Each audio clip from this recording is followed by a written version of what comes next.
शिल्पा शहर की पढ़ी लिखी और होशियार लड़की है, जिसकी शादी उसके पापा के सालों पुराने वादे की वजह से गांव के विकास से हो जाती है। शिल्पा की सास पुराने ख्यालों की होती है।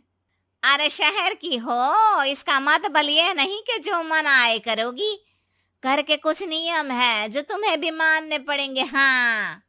मम्मी, मुझे रीति रिवाज से कोई दिक्कत नहीं है, पर ऐसे नियम जिनका कोई मतलब ना बने, वो तो गलत है। हाय, देखो तो। अरे घर आए एक दिन पूरा नहीं हुआ और सास से जुबान लड़ाना भी शुरू। नहीं हो, बहू हो, अपनी हद में रहना सीख लो। हाँ। इतने में विकास भी वहां आ जाता है। माँ, मुझे लगता है शिल्पा को घर रहने की जगह दुकान चलना चाहिए। इसकी नई चीजों की समझ और सोच हमारे बिजनेस के लिए बहुत अच्छी रहेगी। बेटे की बात सुनकर माँ को बहुत गुस्सा आ जाता है। अच्छा, अरे बीवी के आते ही तेरे तो सुर बदल गए। अगर ये दुकान जाने लगी तो गांव में क्या इज्जत रह जाएगी हमारी है? लोग क्या कहेंगे? ये कहीं नहीं जाएंगी बस। हाँ। माँ के आगे और कुछ बोले बिना विकास वहां से चला जाता है और सास शिल्पा को घर के कामों में लगा देती है।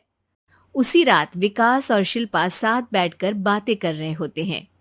मम्मी ऐसा क्यों सोचती हैं कि औरतें कुछ नहीं कर सकती, और उन्हें लोगों की इतनी चिंता क्यों है?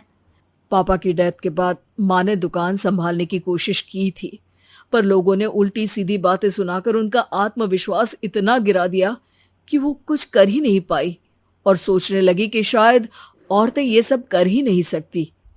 इसलिए उनसे भी नहीं हुआ। लोगों की यही तो दिक्कत है, उन्हें अपने से ज्यादा दूसरे की जिंदगी में स्वाद आता है।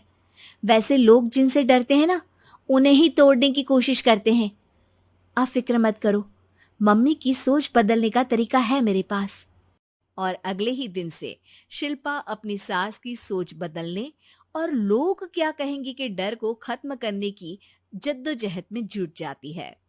मम्मी, आपको पता है, गीता बबीता, अरे जिनके ऊपर दंगल फिल्म भी बनी है, मैं फिल्म बिल में नहीं देखती। हाँ। वो हरियाणा की लड़कियां हैं। दोनों रेसलर हैं।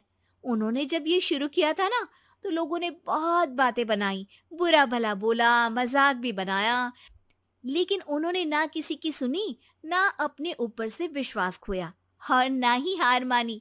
और देखो आज किस मुकाम पर है। अरे तो ये सब मुझे क्यों सुना रही है? हाँ। नहीं नहीं, बस ऐसे ही, हमें अपने आसपास की खबरें तो रखनी चाहिए ना। ऐसा कहकर शिल्पा अपनी सास को सोच में डालकर वहां से चली जाती है। अब शिल्पा हर दिन दुनिया के अगेंस्ट अपनी हिम्मत से सक्सेसफुल बनने वाली लड़कियों की कहानी अपनी सास को सुनाने लगती है। इसी तरह कुछ समय बीत जाता है। और माँ, आजकल बहुत चुप चुप रहती हो, सब ठीक तो है ना?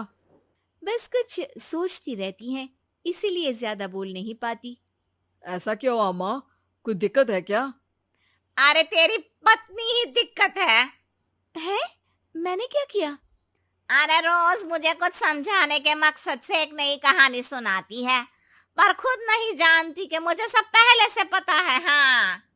तो फिर दिक्कत क्या है माँ? लोग क्या कहेंगे? अरे उनका तो काम ही है कुछ ना कुछ कहना। आप ये सोचो कि उन्हें नजरअंदाज करके हम साथ मिलकर किस ऊंचाई पर पहुंच सकते हैं।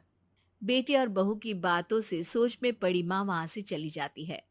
अगली सुबह सबसे पहले तैयार सास आवाज लगाकर बेटे और बहू को बुलाने लगती है। अरे कहाँ सोते पड़े हो दोनों? किसी को घर में कोई काम नहीं है क्या? हाँ। सास की आवाज सुन शिल्पा भागती हुई कमरे से बाहर निकल आती है, जिसके पीछे विकास भी बाहर आ जाता है। मम्मी, आप इतनी सुबह तैयार होकर कहाँ जा रही हैं? अरे किसी नई शुरुआत से पहले भगवान का आशीर्वाद बनता है या नहीं? मैं सीधा दुकान जाऊंगी, तुम काम निपटा कर आ जाना है। सास की बात सुन शिल्पा और विकास खुशी से फूले नहीं समाते। ये हुई ना मेरी माँ वाली बात।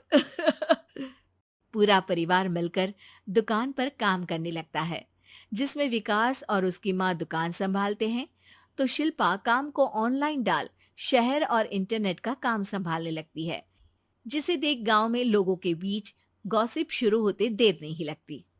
और क्या विकास भाई, अकेले काम संभल नहीं रहा था तो नौकर रख लेते, और तो को यहाँ लाने की क्या जरूरत थी।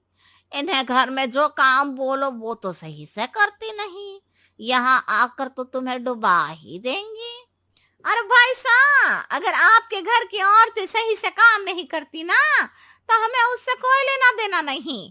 यहाँ आपकी पंचायत के लिए किसी के पास समय नहीं है। हाँ, करारा जवाब सुन बातें सुनाने आए लोग मुंह लटकाए उल्टे पैर वापस चले जाते हैं। वाह मम्मी, ये तो अब दोबारा कभी भूल कर भी यहाँ नहीं आएंगे। I am so proud of you. अरे बहुत हुआ, हाँ काम पर लगो चलो। तीनों आपस में काम बांटकर अपने अपने काम पर लग जाते हैं। इसी तरह दिनों के साथ महीने बीतते हैं, जिसमें शिल्पा की पढ़ाई, विकास की मार्केट स्किल और सास की फाइनेंशियल मैनेजमेंट से उनकी दुकान बहुत अच्छा बड़ा बिजनेस बन जाता है, जो गांव के साथ साथ शहर में भी अच्छा खासा मशहूर हो जाता है। अरे सच ही कहते थे तुम दोनों, लोगों का तो काम ही होता है कहना। अब हमें सुनना है या नजरअंदाज करना है वो तो हमारे ऊपर है। हाँ, आपकी शुरुआत में गालियां और आसमान छूने पर तालियां, ऐसे लोगों का तो काम ही है पलटना। इनकी बातों से हमें कभी अपनी राह बदलनी नहीं चाहिए, बल्कि अगर बातें बन रही है तो समझ जाओ कि रास्ता सही है।